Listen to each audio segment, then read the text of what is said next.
Hello everybody, Happy New Year. My name is Simon. I'm sure you all know me. I'm kind of the star of my mom's Facebook page. Anyway, if you haven't seen me in a while, I actually turned 16 last week. You know, fun party, fun stuff. I liked it. You know, it's the family and all that. But today, I'm going to teach you how to make puff pastries because my mom doesn't have any other kids that are willing to help her on this, so I have to. You know, being the youngest has its perks, I guess. Not really, but you know, whatever. Anyway, I just want to let you guys know that I actually graduated from chapati making school.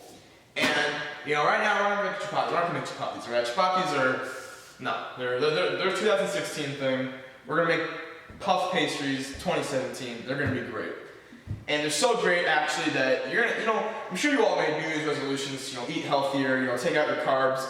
I'm just going to say this, throw that out the window, because these are amazing. They're so good. You're not going to want to eat healthy ever again in your life. They're amazing. And also, this video is also a tribute to my sister Sophia. She's behind the camera right now. She actually just turned 21 today. She loves food. She's a food critic. These are actually her favorite dish. So I'll see you at the making part. Alright, so I'm going to start you guys off with the ingredients and supplies that you're going to need to make these puff pastries. So first you want to start off with a baking tray, and then you want to accompany that with some parchment paper, just to make sure your puffs don't stick, and also it's easy for cleanup. The next thing you want to do is you want to make your egg coating, and which you're going to coat the pastries with at the very end. So what you want to get is you want to get 1 egg and then 1 tablespoon of water, put them in a bowl, and you want to beat it until it's nice and one solid yellow color. Now the next ingredient, by far one of the most important, is the pastry sheet. Now this is a 10 by 15 inch pastry sheet, and if you're in the Phoenix area you can get one from Restaurant Depot, best place, best prices. What I did is I cut mine up equally into 3 equal strips in the pastry sheet, because we're going to have 3 different batches of puff pastries. And the next is the tastiest part, the one that gives all the flavor, is your filling. So you can use any kind of filling you want. You can use a meat filling or a vegetable filling, or if you have a sweet tooth, you can use a chocolate filling. Personally, in my opinion, I used a pork filling because I thought it was the best. And what I did is I minced up my pork, put it in a bowl, and I seasoned it with breadcrumbs, chives, Italian seasoning, and my favorite, garlic. So once you season all your meat, you want to get it all nice and get the flavors that you want. You want to finish it off with 1 egg, crack it in there. I did that, so I'm not going to do it now. And, you know, make sure that it's not dry anymore, it's nice and moist, because that's the way you want it. So before you go on to the next steps, you want to preheat your oven to about 415 degrees. You know, make sure so it's appropriate cooking time. By the time we're done with all this should be preheated. Okay, and now we're going to actually make our puff pastries. So first of all, you want to wash your hands. I already did that. So what you want to do is, like I said in the last step, you want to evenly distribute your filling across your strip. We're only going to do 1 right now. So what you want to do is you want to take the bottom half of your strip, and you want to completely fold it over your meat. And you want to lay it down like this. Make sure that it completely covers it, so you still have a little bit of the top half still showing. Just like that. Alright? Pinch it down a little bit. Just like that. Okay.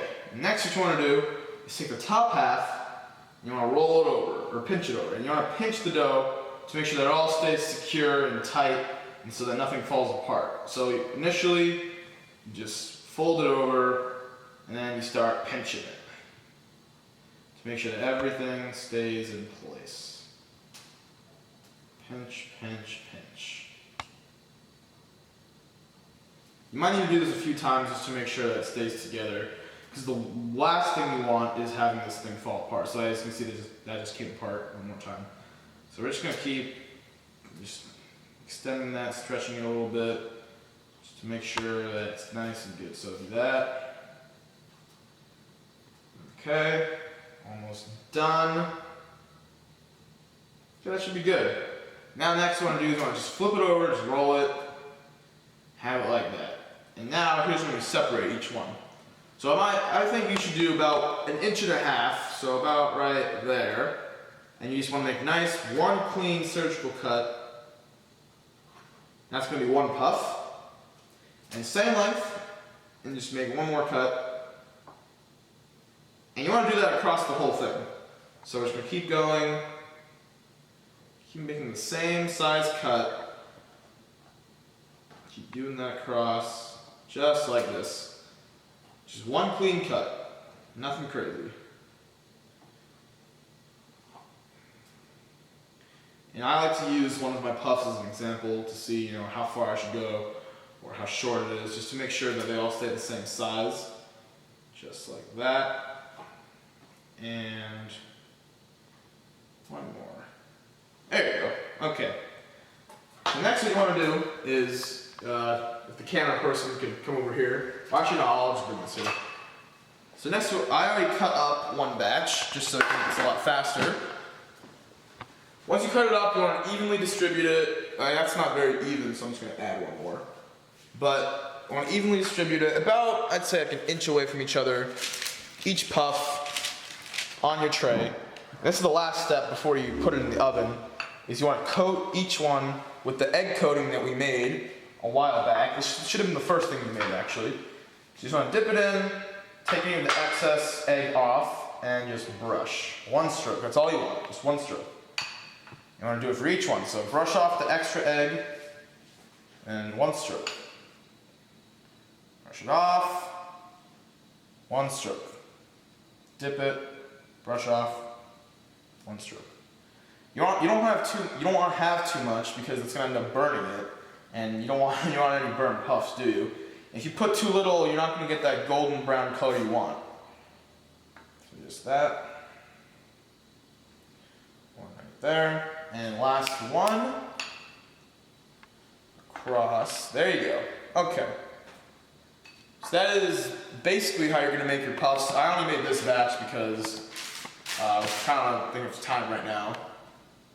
And then, once your oven's done preheating, you just put it in there, and you just want to let them cook for 25 to 30 minutes, or just until it gets a nice golden brown color. Alright guys, so after about 20 minutes of letting them bake at 415 degrees, they're ready to come out now. Look at that golden color right there. Take a look at that. So as you can see here, they're nice and brown and plump, just like you'll be after you finish eating them. We got the color from because we painted the egg wash on just like an artist would. So I hope you guys enjoyed this tutorial, and happy birthday, Sophia, and happy New Year to the rest of you. Enjoy.